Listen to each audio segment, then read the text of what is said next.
Padre Emílio, o senhor percorreu diversas igrejas, paróquias, mas atualmente o senhor está trabalhando aonde? Eu estou na paróquia Santa Bárbara, em Bituruna, terra do vinho. Eu ia dizer, todos são patrícios lá? Todos patrícios? Fazem uns vinhos bons lá, rapaz. Bom e barato. Eu nunca vi vinho dessa qualidade por esse preço, tem uns vinhos muito bons.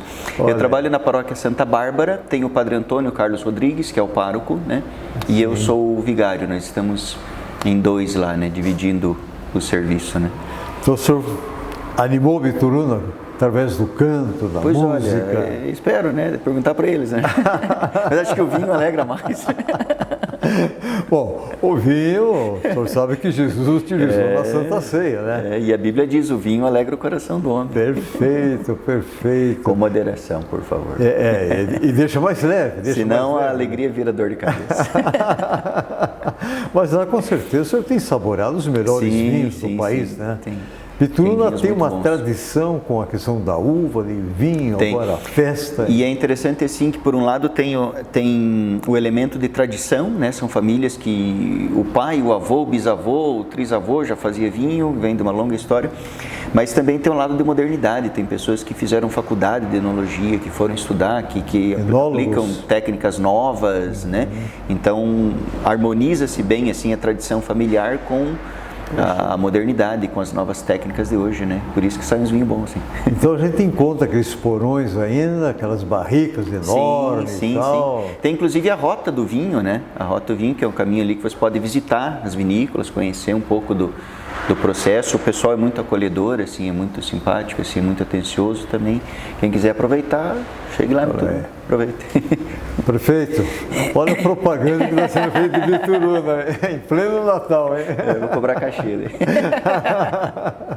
Mas é bom, o senhor é bem descontraído, espirituoso, isso faz com que as pessoas percebam que Deus quer que cada um realmente seja uma pessoa alegre, uma pessoa feliz, dizer, ficar longe do pecado, longe da amargura, longe do sofrimento. E Jesus é exatamente isso. Bom, eu vou entrar aqui nessa questão em relação a um pouco a academia.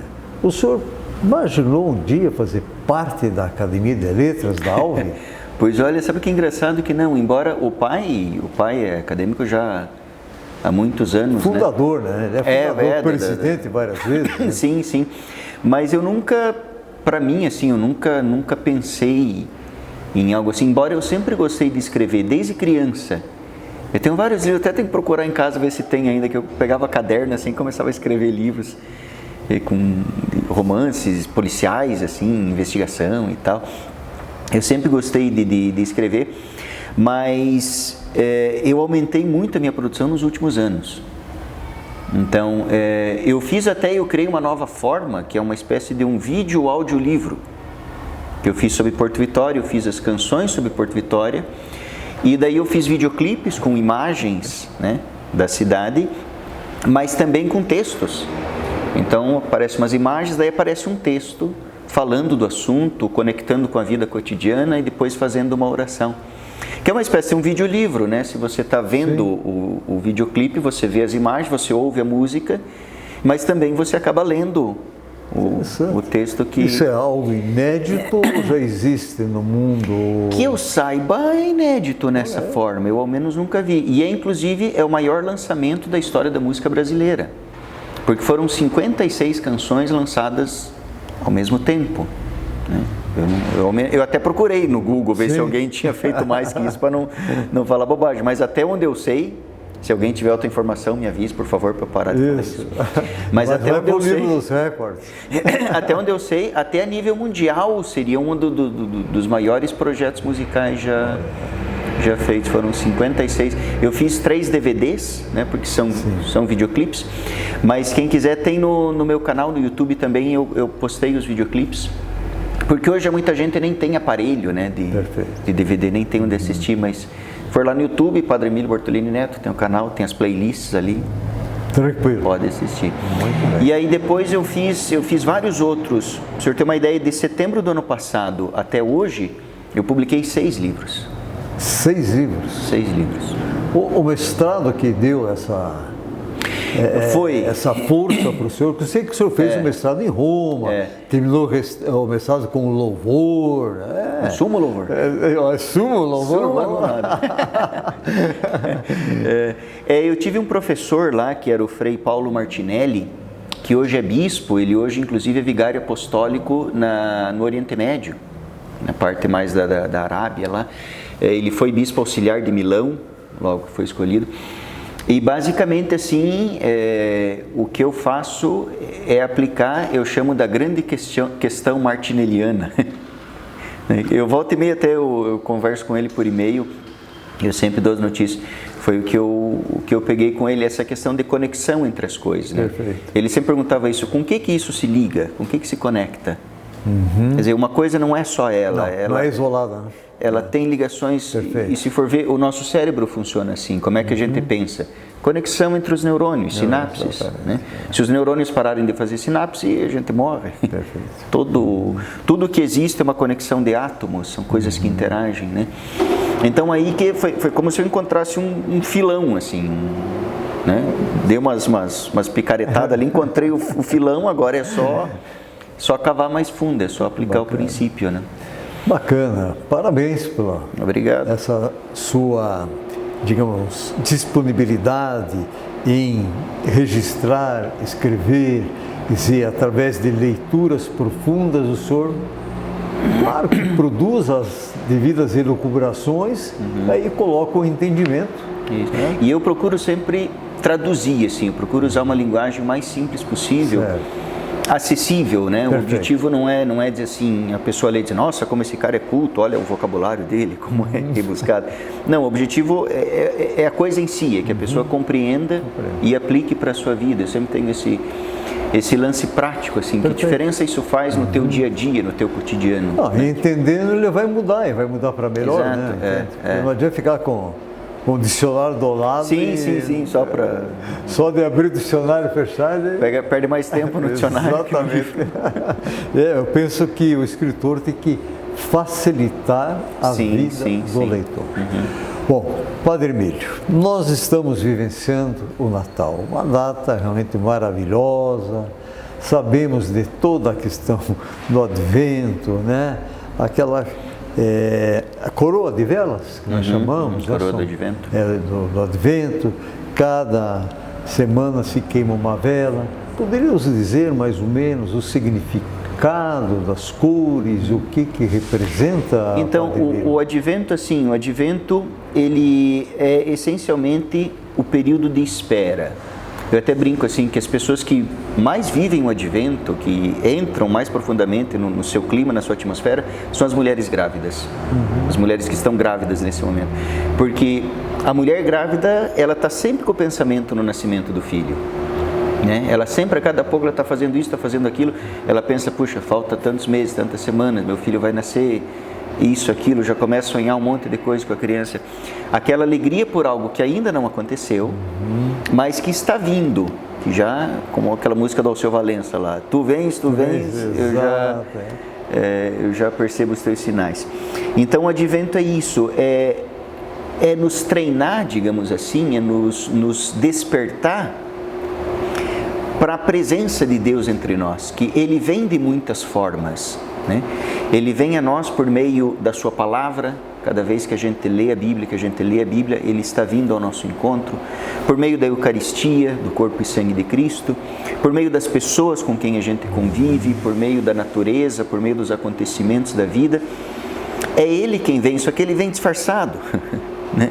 Ele não vem como nos filmes, assim, com aquele céu que se abre, aquela luz que vem assim. Isso é coisa dos diretores. Mas Ele vem de uma maneira assim que exige um esforço da nossa parte de reconhecê-lo, né? Camuflado e maquiado. Meio camuflado e maquiado, mas que no fundo é Ele, né? No fundo é Ele, principalmente nas pessoas com quem a gente convive. Às vezes Ele vem como aquele que oferece ajuda. Todos nós temos pessoas que em algum momento da nossa vida nós precisamos de alguém e a pessoa estendeu a mão, nos levantou, nos confortou, nos deu coragem. Ele vem oferecendo ajuda. Em outros momentos Ele vem pedindo ajuda. Ele vem na pessoa daquele irmão que precisa de nós. que precisa de uma palavra nossa, que precisa de um incentivo, que precisa da nossa aceitação, às vezes apenas do nosso ouvido, né? Eu percebo isso, tem muitas pessoas que, tem pessoas que precisam de conselho, mas tem pessoas que só precisam ser ouvidas. Já me aconteceu várias vezes, a pessoa vir conversar, ela falar um monte assim, falar por horas a fio. Aí chegou no final, quando eu ia falar alguma coisa, o cara, nossa, muito obrigado, padre, me fez tão bem conversar com o senhor. Eu não falei nada, só que eu ouvi. Às vezes tem pessoas que precisam disso, né? O senhor é um representante de Deus. Nesse momento da fala, a pessoa transporta como para o ser superior que tivesse conversado com Deus. Né? E sabe que me marcou muito, eu tive a oportunidade de conversar com o Papa Bento XVI. Né? E o que mais me impressionou no Bento não foi o que ele falou, foi a atenção dele ao me ouvir. Porque ele é o Papa, eu sou um João Ninguém. Quer dizer, eu estar ouvindo o que ele está falando é a coisa mais natural do mundo. Minutos ali específicos. Mas, exato, eu percebi que ele estava atento, assim, ele estava com vontade de saber o que eu tinha a dizer. Né? Então me marcou mais, não o que ele falou, mas a disponibilidade dele de ouvir.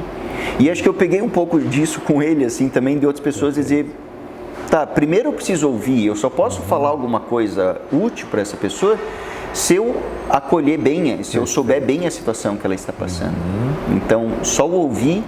Então, também dessa forma, Cristo vem até nós, ele entra pelo ouvido, ele entra pelos olhos na contemplação da natureza, do presépio, de uma obra de arte, de tantas coisas, e ele entra pelo ouvido também quando nós damos atenção ao próximo, né? Estamos dispostos a ouvir. E saber escutar, saber ouvir é uma qualidade espetacular no mundo em que nós vemos que todo mundo só fala que tem razão, né? Então, é papagaio, né? E muitas vezes fala e nem sabe o que está dizendo, verdadeiro muita gente papagaio. Falando e pouca gente ouvindo. Né? Exatamente. Padre Emílio, eu sei que se nós puxarmos qualquer assunto aqui, o senhor tem um exemplo, tem uma vivência, porque o senhor é jovem e talvez um dos itens já que o fui Papa, jovem. Mas está se mantendo. Ninguém vem, eu faço 50. Já meio século. Mas, então roubou algum cremezinho da dona Laíra de vez em quando, não?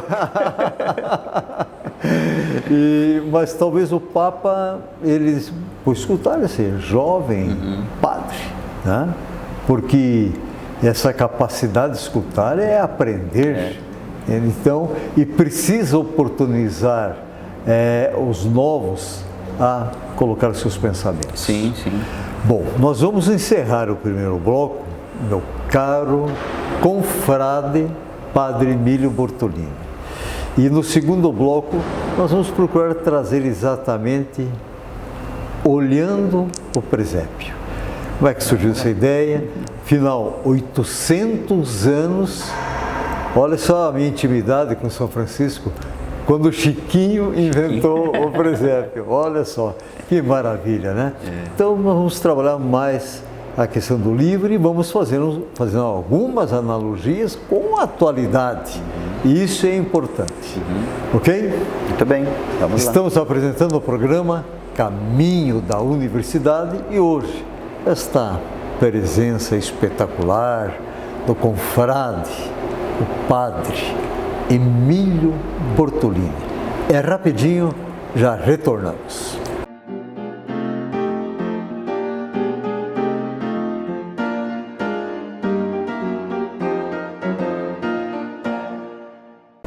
Meu caro Padre Emílio, quando é que deu aquele insight?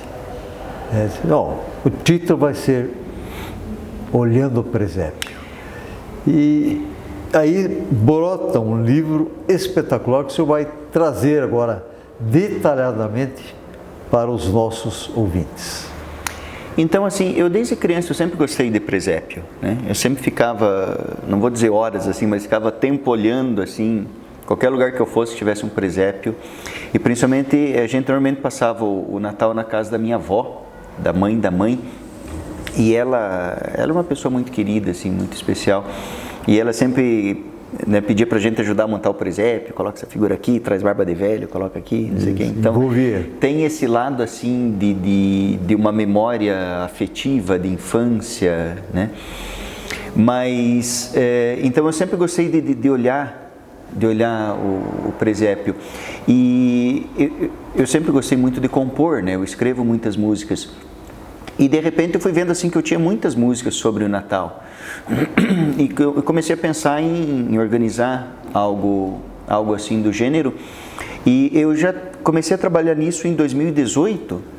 Só que aí naquele ano, ou no ano seguinte, o Papa Francisco escreveu uma carta chamada Sinal Admirável, que vale a pena a leitura, é uma carta breve, tem no site do Vaticano, né? Você pode ler direto dali, recordando que no ano que nós estamos agora, em 2023, o presépio faria 800 anos. Aí eu pensei, eu vou segurar, vou cozinhar o galo para lançar em 2023, né? Aproveitar essa data. Inclusive, eu estudei com os franciscanos, né? Eu fiz meu mestrado em Roma, no Antoniano, que é a Universidade dos franciscanos, e eu tive a oportunidade de ir a Grécio, que foi o lugar onde São Francisco fez o primeiro presépio. Você esteve lá? Eu estive lá em 2010, eu acho, 2009. Só que assim, o presépio de São Francisco não era como esse aqui. Perfeito. Né? Ele só pegou um boi e um burro, colocou um pouco de feno no meio assim, e algumas pessoas disseram que tiveram uma visão do menino Jesus. Mas essa ideia de representar visualmente o nascimento de Jesus, né? Porque, por exemplo, quando nós participamos das missas de Natal, nós ouvimos o relato, né? Só tem 2 textos que falam do nascimento de Jesus, o capítulo 2 de Mateus e o capítulo 2 de Lucas. E nós temos algo que entra pelo ouvido. E ele pensou, por que não acrescentar algo também para os olhos? Né?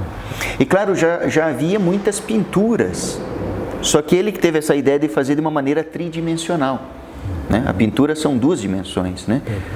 A escultura ela tem a dimensão de profundidade. E aí que ele teve essa ideia de, embora haja controvérsias, tem gente que diz que já havia coisas antes dele, mas não vamos entrar nessa questão que é irrelevante. O fato é que ele ajudou a popularizar essa forma de se viver um acontecimento tão importante, tão bonito quanto o nascimento de Jesus. Então as coisas foram meio que confluindo, assim.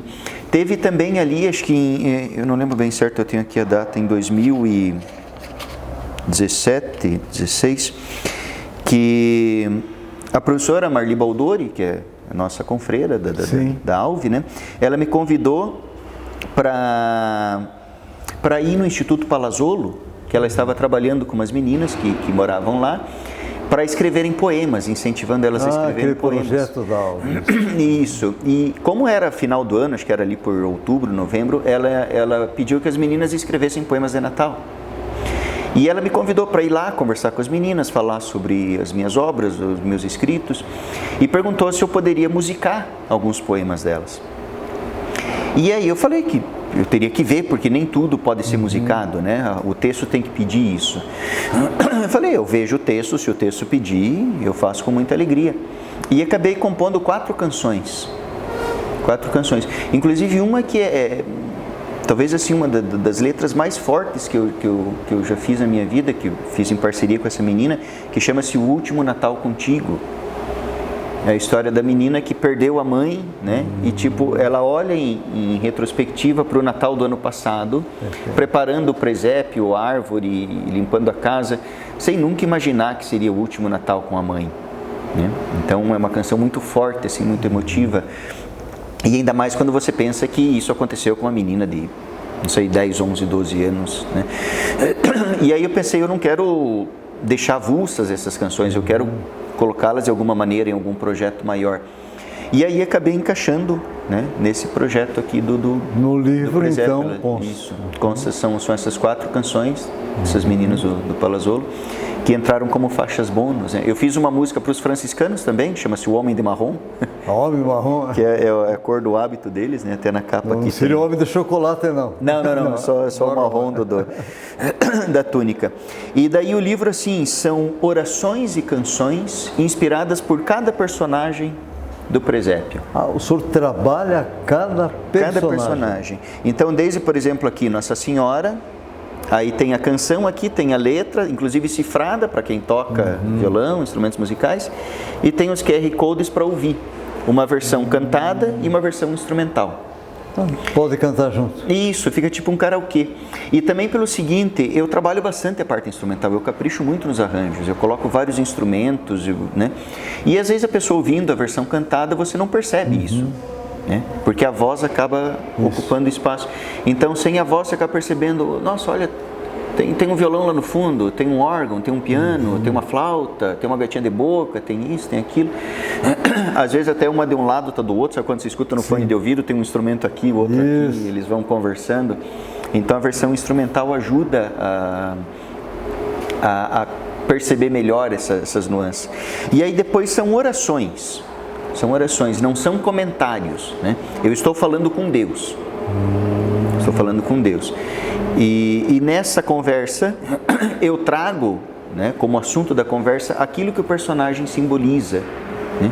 Então, por exemplo, eu fiz, obviamente, para o Menino Jesus, para Nossa Senhora, para São José, mas tem música aqui para o camelo, para o boi e para o burro, para as ovelhas, para a gruta. A gruta é um negócio interessante porque a gruta é uma rocha que se abre, né? Essa imagem de acolhida, de abrir, de alguém que não se espera, você não espera que uma rocha se abra, a rocha é solidez, é firmeza, e ali de repente a rocha está aberta, acolhendo aquele que os humanos rejeitaram, né? Que não tiveram espaço nas suas casas para acolher, a rocha se abre e a gruta o acolhe. Eu acho que uma coisa interessante assim do presépio é que e toda a vida de Cristo, ela é paradigmática, né? Todas as situações que ele passou, os personagens com quem ele conviveu, refletem situações do dia a dia, né? A traição de Judas, a negação de Pedro, a solidariedade de Simão Cirineu, enfim, todas as, né, refletem situações da vida. Só que o presépio tem uma coisa muito interessante, que o presépio não tem vilão. Então, por exemplo, você pega a Via Sacra. A Via Sacra também é muito bonita, é muito importante e tal. Só que a Via Sacra tem vários vilões. Tem o soldado cruel que flagela Jesus, tem a multidão que grita crucifica, tem os sumos sacerdotes que o condenam, tem Pilatos que é omisso, que lava as mãos. Tem a figura do vilão. E no presépio não tem vilão. Não existe. Não tem vilão. Por isso que é uma cena assim que transmite uma esperança, como se dissesse assim, puxa, como eu gostaria de viver num ambiente assim. A pureza.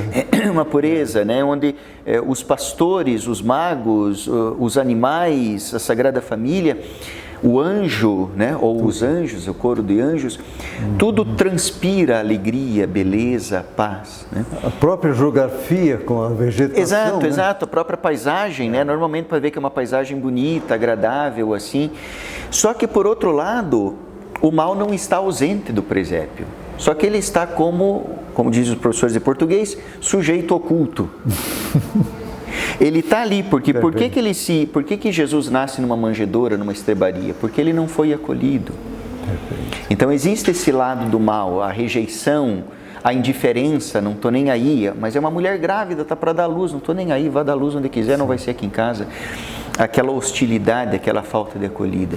Só que ele está de uma maneira que não é dominante, não está representada em nenhum personagem, é um sujeito oculto. Então não é ingênuo, por exemplo, não é ingênuo, ele não desconsidera a existência do mal, mas ao mesmo tempo ele coloca esse mal como alguém que está escondido, como alguém que não consegue deter o poder do bem. O Cristo nasce do mesmo jeito, mesmo não sendo acolhido numa casa, ele não diz assim, quer saber de uma coisa, vou voltar para o céu e vou deixar vocês aqui, se lasquem. Ele nasce do mesmo jeito, ele enfrenta a rejeição, ele é acolhido de alguma maneira, como eu falei, a importância da gruta, da rocha que se abre. Então acho que a contemplação do presépio é uma coisa muito bonita, assim, é uma coisa muito E o senhor benéfica. fala do mal, e nisso me ocorreu exatamente Herodes. Exato, Herodes oculto, também, sim, é oculto. Né? O mal não estava nesse momento tão sublime, sagrado do nascimento, mas já o mal estava planejando Exato. alguma coisa nesse sentido, né? Então, e a nossa vida também é assim, né, pai? Por isso que nós temos que realmente vivenciar as coisas boas, socializar as coisas boas, ser um instrumento de transformação para a melhora da sociedade, principalmente o momento que o mundo está vivendo, de conflito, de violência, de falta de respeito, de dignidade humana. Então, oxalá que nesse Natal nós possamos fazer uma reflexão de trazer mais qualidade de vida para o próximo, né? Então, o Natal é um bom momento de nós pararmos e pensarmos, né, padre? Sim. É uma ocasião propícia para isso, né? Porque às vezes a gente se deixa levar pela onda, né, do mundo que a gente vive e não paramos para tornar consciente as nossas ações. A gente simplesmente vai no rolo ali, segue o fluxo e não sabe muito bem para onde está indo, mas vai. E o Natal tem esse convite à oração, à reflexão, ao silêncio, né? A pararmos para pensar o que eu estou fazendo com a minha vida, como é que eu estou tratando as pessoas, o Cristo que vem até mim, como é que eu estou abrindo espaço na minha vida para a esfera religiosa, para a pessoa de Deus, para a pessoa do próximo, para o relacionamento com as pessoas.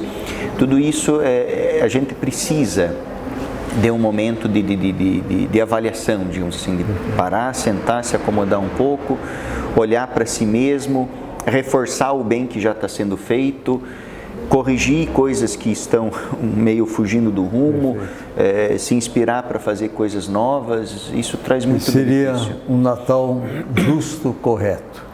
Padre Emílio, eu sei que o nosso tempo, ele já estourou. Opa, estourou. Mas eu preciso que o senhor fale para aqueles que estão nos acompanhando. Esse livro está à venda em algum lugar? Eu sei que parece que o preço é simbólico, pelo que eu estou sabendo. E eu sei que o senhor recebeu um apoio de muitas pessoas para que você chegasse exatamente a esse preço simbólico. E é um livro totalmente diferente em relação ao nascimento de Jesus, com música, com poesia, com explicações, com orações e interagindo. Então, quero parabenizá-lo pela sua... Eu não vou dizer inteligência, porque já é a sabedoria que o senhor fez aqui. E todos nós somos inteligentes, mas sábios são poucos, né? Parabéns. Obrigado. E nos dê o recado aí em relação a como fazer. Inclusive, algo que eu não falei, aqui no final de cada oração tem umas linhas em branco, escrito agora é a sua vez. Eu posso participar? Pode participar também, pode escrever, pode fazer a sua oração, de repente o senhor percebeu um elemento ali que eu não vi, que eu não coloquei na minha oração. Então faça a sua, e a partir desse momento, se você escrever aqui, você passa a ser coautor do livro. Porque o que veio da gráfica é tudo igual. Agora, eu duvido que outra pessoa vai escrever a mesma coisa que o senhor escreveu. Então passa a ser uma obra que você acolheu o que eu te ofereci e ao mesmo tempo também produziu algo teu. Ele está à venda aqui na Secretaria da Catedral e na Porão Discos. A Porão tem todas as minhas obras, é a minha central de distribuição. O senhor tem um sócio lá na Porão? É só falar com o Osmar lá que ele tem as minhas... Osmar, gente finíssimo. Muito. Ele tem as minhas outras obras também. Esse aqui já é o 12º livro que eu publico. 12º. 12º. E 6 de setembro do ano passado para cá. Poxa. Eu até brinco assim, eu tenho que justificar minha entrada na Alve, né? Eu quase não vou eu ainda não fui em nenhuma reunião, né? Até vergonha de falar. Cuidado que o senhor vai ser enquadrado. Vou sofrer impeachment. Mas é que a gente tem compromisso na paróquia e realmente fica complicado. Mais ou menos nessa questão assim de produção eu mas está colaborando. Eu sempre digo, nós temos acadêmicos que moram em outras cidades, tem outros países, mas é uma maneira de colaborar, participar, né? E não deixa de ser também a presença da academia lá onde a gente está, com certeza, né? Nos ambientes onde nos encontramos. Exatamente. Muito bem, então, R$10? 10 pila apenas. R$10. Baratinho. Que bom. Padre Emílio, em nome de toda a nossa equipe da TV 1000, nós estamos felizes pela sua presença, a maneira como o senhor traz os assuntos, o seu linguajar, o vocabulário que Deus é isso que eu quero que fale para o meu povo. Então, tantas coisas o senhor nos trouxe nessa entrevista, nesse bate-papo, falando da importância do Filho do Todo-Poderoso, Jesus Cristo, o Salvador da humanidade, e veio exatamente para resgatar, nos chacoalhar um pouco, né? Às vezes precisa. Tirar todo aquele ensopado das coisas ruins e para que a gente acorde para o verdadeiro sentido da vida. O Senhor está sendo esse instrumento, Obrigado. Instrumento do bem. E é tão bom quando a gente é um instrumento de transformação para melhor. Então, em nome de toda a nossa equipe, muito obrigado pela sua presença. Estamos sempre à disposição e, enfim, um grande abraço para o pessoal de Bituruna, hoje Bituruna. Obrigado. O senhor fez uma baita uma propaganda. O senhor diga para o prefeito lá que eu mandei um abraço, mas que recompense, né? Não, eu faço porque merece. Não, eu sempre digo, coisas boas devem ser faladas, ditas, né? E colocadas aos quatro cantos do mundo, né? Então, tenha certeza que o senhor deu uma belíssima aula. Obrigado. E Jesus está vibrando com os pezinhos na manjedoura. Tá bom? Amém, amém. Muito obrigado, senhor. Muito de nada, eu que agradeço. E sua mensagem final, por gentileza. O que eu diria que o Natal é nascimento, né? É algo que surge, e nesse menino que nasce todo o bem que a humanidade pode ter. Então, quando a gente diz Feliz Natal, eu estou dizendo isso para você, eu quero que nasça felicidade em você. Se você está nas trevas, está perdido, que nasça a luz. Se você está triste, que nasça alegria. Se você está desesperado, que nasça esperança. Enfim, o Cristo toma a forma daquilo que a gente mais necessita, daquilo que é necessário para a nossa salvação, para o nosso bem. Por isso eu desejo a todos vocês aí que acompanham não só esse programa, né, todos os programas aí do professor Aloysio, essas iniciativas tão bonitas que ele tem de valorizar aqui a nossa região, tantas pessoas que contribuem de tantas maneiras para o bem da nossa sociedade, e que em todos vocês nasça o bem, nasça a paz, nasça o Cristo, porque com ele vem todo o bem que existe. Todas as bênçãos de Deus estão concentradas na pessoa de Jesus Cristo. Recebeu ele, veio tudo junto, vem por embalo. Posso tomar uma bênção então, professor? Posso acabar com uma bênção? Por favor. O Senhor esteja convosco. Ele está no meio de nós. E abençoe-vos o Deus Todo-Poderoso, a Santíssima Trindade, o Pai, o Filho e o Espírito Santo. Amém. Amém. Amém. Muito bem. Eu quero aproveitar o momento, claro, agradecer mais uma vez o Padre Emílio, inclusive mandou bater o sinal exatamente agora. E Foi dizer a cada um de vocês, você vê como Deus é bom, né?